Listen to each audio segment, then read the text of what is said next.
My name is Morgan. I grew up in a Christian home and went to a Christian school since I was in preschool. My parents were and still are very loving, and they encouraged me in my walk with God. There were ups and downs in my home life. However, I did have a relatively great childhood. One of the down moments that had a great impact on my life was when I was in 7th grade. 7th grade is hard for anyone, but there were things at school and in my home that made it particularly hard for me. When I was in 7th grade, I was looking forward to new things. I had just turned 13, and I was so excited about finally being out of elementary. I was concerned with making sure I had a locker by my best friend and how I was going to decorate my locker. Unfortunately, such whimsical matters were soon to be forgotten in the midst of serious concerns. I began to be bullied by some of the girls in my school. I still remember the darkness that would encompass me when I would hear them talk about me or when they bullied me in other ways. I quickly learned the feeling of inadequacy and rejection. Every day for me was such a dark haze. During this time, my home life was being shaken at its foundation. My dad went into a deep state of depression. Every day when he got home from work, he would go to his room and stay there in the dark. Sometimes he would cry, and on some occasions he would come home drunk. Home is supposed to be a sanctuary. However, for me, it became the torture chamber for my emotions. It was as if a spirit made camp in my home to constantly rain down oppression on my family. My grades began to suffer. I had always been a student who made A's and B's, until that year anyway. I remember my first C and F on my report card. I was crushed. I began to do self-harm. I would claw myself because my pain was so great. I was bullied about my appearance, so I began to starve myself, or I would try to throw up after eating.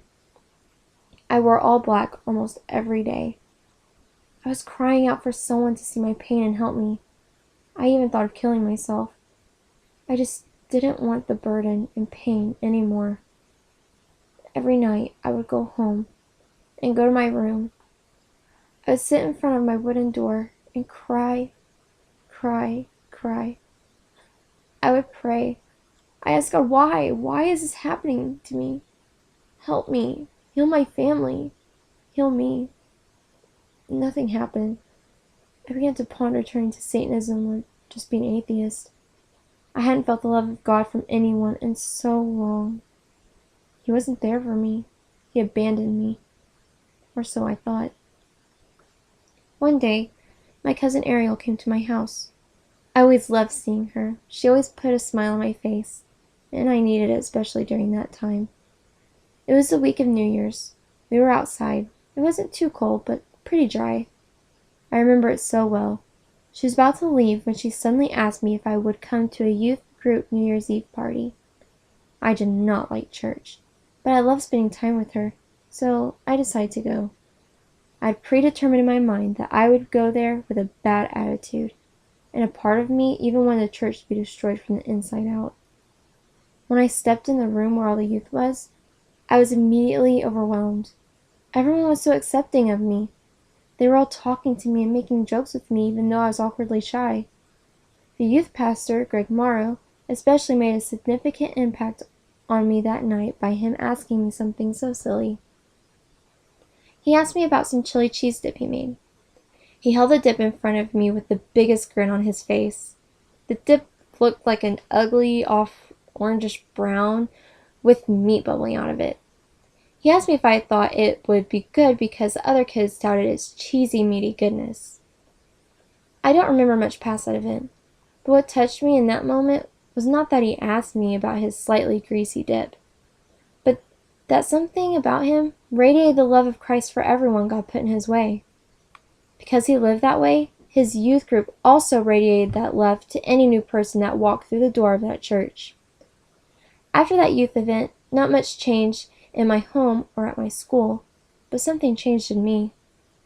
God was chipping away my stone heart and giving me back my heart of flesh. The transformation in my heart that happened, ironically on New Year's Eve, taught me something so very important. I learned to walk in love towards all people, because that single act of love can mean the difference of life or death to someone. I don't know where I'd be if Greg, Ariel, and the youth group hadn't loved me with the love of Christ and accepted me with open arms. Walking in God's love changes lives. Love on someone today to change their tomorrow. Love is the difference.